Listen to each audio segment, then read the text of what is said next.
go with this conversation that I haven't hit at all. I haven't hit this conversation. Soulmates. Divine counterpart. Okay, these are two different peoples. To be real, two different people. I'm serious. Two different people, because you can have a whole bunch of soulmates in your life. You really can. Can you have one divine counterpart, more than one divine counterpart in your part? Like, you probably really can. You know what I'm saying? There ain't nothing impossible in this world. But let's really get into it. When you're not looking for love, and you've been loving yourself hard body, and there's nothing but your love, like, love is going to hit you. It's going to hit you when you least expect it, right? And the funny thing is that I haven't experienced that yet. You heard me say yet. I haven't experienced that yet. And I'm gonna tell you what the signs that I received until I seen that it's getting closer, right? Mind you, this is a video before it even happens, right? So that's how I know this is how I'm jibber-jabbing in. This is how I know it's close, right? And I know it's close because I'm not focusing on it, bro. Like, I'm not, but things, my nervous system wants to pop on. Like, it wants to go like, you know you're in love, bro. Stop playing yourself. You know what I'm saying? Like, but it's like, for me, my experience in this whole self-love journey, like, the more I put some, like, effort out, right, and look for, like, out and chase, right, that's the word, chase. The more I excuse me, confirmation wrong. The more I chased out, it will run away. Like, excuse me. Now, you would say literally, Madi, physically run away. Dead ass, physically run away. Like, it was creep, bro. Like, the just the things that I experienced, the examples of how when you chase something, it literally run away from you. And that's the same thing with money. It's not just necessarily your relationship or someone you're interested or intrigued in. Like, all right, so when you force something, it just gets turned off, right? And then when you proceed it on a constant, like, be a little extra. Mind you, I don't care about being extra. You know what I'm saying? I'm extra as it is. But when you're, like, overextending yourself, there you go. It's not being a little extra. It's overextending yourself. You're giving too much of yourself that you should, right? It runs away. And if it's for you, oh my gosh, it's going to run away. If it's not prepared for you, like, mind you, if you're not prepared for yourself, if you're not loving yourself, you're not prepared for that relationship at all. It could be intriguing as all, and to be honest, it could not work out. Like, you got to go with that possibility. It's not feeling like, oh, is the shoe gonna drop? No, it's just, all right, there's a main possibility that it may not be that person that you're envisioning. You know what I'm saying? Like, it may be a person that's with the similar frequency as you know what I'm saying, and got similarities of that person that you're envisioning. You know what I'm saying? And it can be that person that you envision, but you don't know that person at all. So you really get to know that person, like, oh no, and you see that it don't fit, right? So, like, that's why manifestation's got to be clear, right? But you also got to understand that every chapter is different. So every growth is different. So literally every manifestation would be different too. So, like, 3 years ago, the person I manifested don't come anywhere near the person I manifested this time.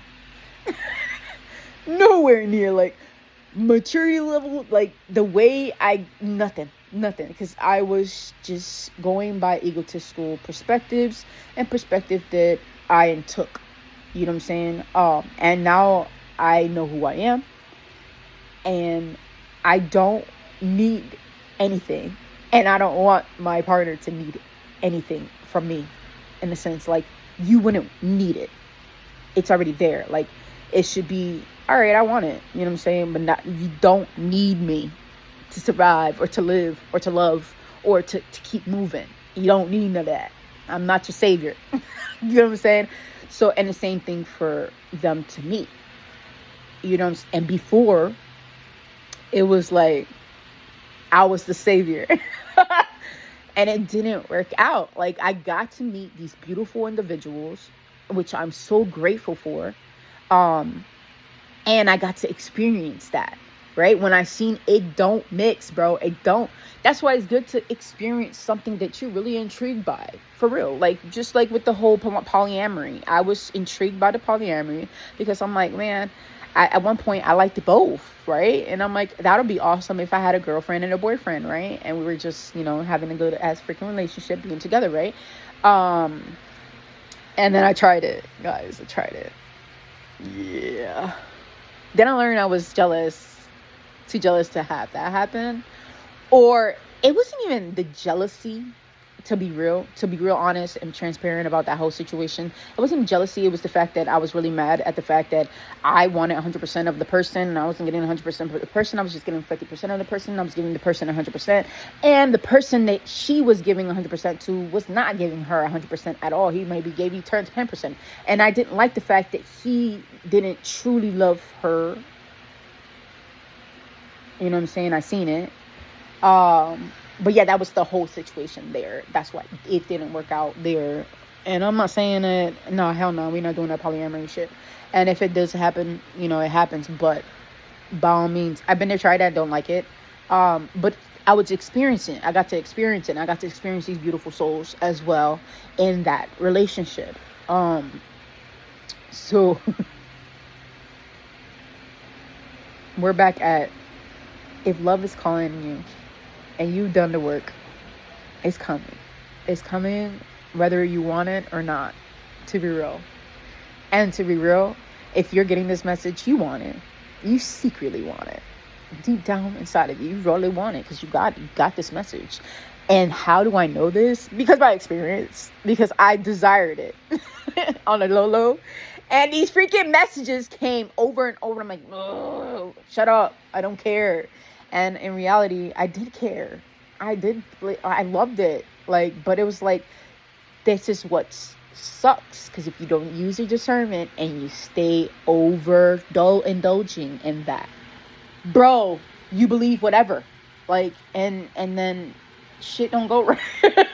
You know, you be like assuming that this person is the person, or like, you got to get the facts straight, first of all. And then you're looking out and chasing who it could be, right?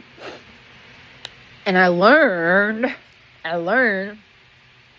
that when you're not chasing it and you just focusing on you and just putting that extra energy that you try to put out to that person onto you, and you don't focus on it, like literally don't focus on it, don't obsess over it.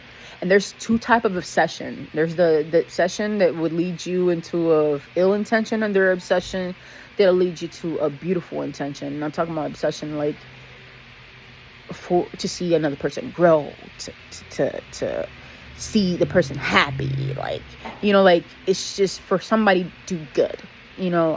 Anyways, but that's a different form of obsession. Like, okay, so you can get obsessive to the ill form that you will blame the person for not reciprocating. There's certain, I'm not saying that you are that person. I'm just saying there's people that would do that. They will blame the person, and it's because the expectations, right?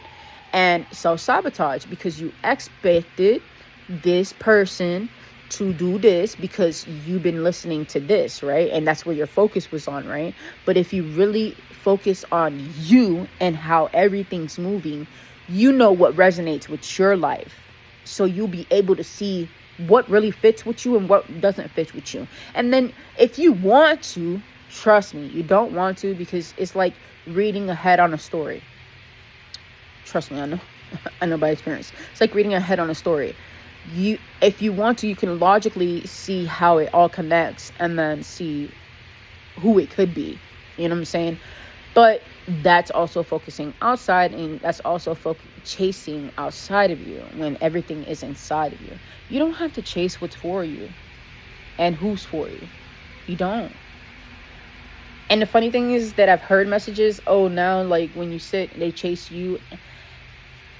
I guess that works in a sense, but I don't think it's chasing. It's like a lighthouse. It's like something activates. Like as soon as your person that you're manifesting feels something like, oh, I'm intrigued by this person. Why do I feel this towards this person? That at that moment, I guess I've never experienced this. I'm just going by what I'm envisioning and what's coming in right now. That right there is like one of the other chose themselves, right? And chose not to chase, right? So the other one's like, wait, I like what they're doing. Like, you know what I'm saying? So they're intrigued. It's not that they're chasing. They're intrigued. Either they're going to raise to the occasion or not. You know what I'm saying? Either or. It's the choice. It's a freedom of will of the person, right? And if you're bound, like, it's bound to happen regardless of what. There's no way of missing that. There's no way of missing that. So if you're bound with a person, listen to me. There's no way of missing that. So nothing misses you. There's no way if you're bound to a person that you're missing that. They will come in another form until the day that you're ready to receive it. To be real. It's not like you waiting for it, because honestly you cannot wait for it. That's why it's kind of like, it's simple but difficult at the same time, because you're wanting, like, it's just like you don't know what to do. Like, okay, I know this person is bound for me, so let me wait for that person. But wait. Why? Why would you wait for that person? Because what if that person never comes because you didn't rise to the occasion? The reason why, the fact that it comes around and it comes to you at the right time, is because you rose to the occasion. Just like them to you. They rose to your occasion, to your frequency. You know what I'm saying? So that's why it works out in that form. I'm guessing. I'm just intuitively picking up certain things, and I'm just letting you know that this is something that you would experience when you have done the work within yourself, and you really cherish yourself to the point that you don't need outside source for any type of love, because you can give it towards yourself. That type of energy, you magnetize others that are intrigued by that energy. And then you also magnetize the person that matches that frequency. You know what I'm saying? So in that level, you have to have a level of discernment to know which one which and which is what. And by doing that is remaining focused on yourself, by what makes you feel is what. Like, you know yourself, so you know what feels funny, what feels off, and what feels good, and what feels too good to be true. You know what I'm saying? Your discernment, your intuition's on point. Like, it does not fail you, especially if you practice it, if you exercise it often. You've come accustomed of literally trusting you so fully that you know who's for you and who's not, and who's about to play in your face and who's not about to play in your face. And you have the choice to say no to the ones that got play in your face. And you have a choice to not say anything at all. If they play in your face, if they're trying to play your face, you don't have to tell them. You don't necessarily have to go out of your way and be like, I see you playing my face. You don't need to, because you know what? Why? What's the point? And you may think, oh, because they will never learn. Yes, they will. Yes, they will. They will learn. A person, you don't necessarily got to tell a person about themselves. You really don't. You really don't. I'm going to tell you why. because the person's gonna find out about themselves. I'm telling you, for real. Because if they fuck, they're not they're not a good person right now at this moment. Some at one level, like, they would see so many people around them that's not good people would either, and they wonder why, and then they will question themselves. It's just part of the journey. I'm not gonna explain it. I'm just letting you know that you don't necessarily have to put your energy out to dim somebody's light at that moment, just because you know what about them, you know what they are, you know what there's no reason for exposure. They're going to expose themselves. There goes the answer. They're going to expose themselves. So regardless of what, you shouldn't put your energy at risk pushing out information that is not going to help someone grow. You may think, oh, but that's like the uncomfortable conversations. No. There's a difference of a whole uncomfortable conversation. There's a difference of just you going through a situation and you want to tell somebody about themselves because that's how you feel. You're going by emotions. When you sit back and relax and you evaluate everything that happened, you're not gonna go with oh, I'm about to tell them about themselves. You're gonna trust me. You talk differently.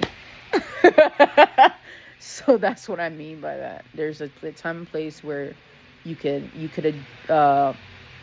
point out the elephant in the room. You know what I'm saying? And there's a time and place where you don't need to be doing that because there's no reason for you to do it. For what? For it to escalate? You know what I'm saying? The situation to escalate, or for your energy to leak in a way that you shouldn't. I mean, for what? You already learned that you leak your energy as soon as you give power outside of you. You know what I'm saying? But anyways, my message to you right now is that if you've been doing the work and literally are so protective of yourself that you unconditionally love yourself, there's nothing that can tap into that. I mean, yeah, something can add to it. If you're in that place in your life, love's coming. Oh, and it's coming. And you will receive a whole bunch of messages. Probably after this one, you probably receive other messages that has to do with love. And you don't necessarily have to intake all of them. You can just take what resonates and what doesn't. And you can also leave it all if you're not ready for love. It's just letting you know, we know it. It's in your mind and your heart right now. You know, and then the ones that don't, that's ready for it. The ones that are ready for it, oh man, how beautiful is coming. How beautiful is coming. I heard the word and I find it so beautiful, the meaning, because I had to look it up. Transcendental. Iniko sings a song like that. Actually, she got a song named Transcendental, and that's the type of love. It doesn't. You would think it's very rare to find in these times. It's like that, very rare, and people might see it as impossible to find in these times. You're ready, by the way.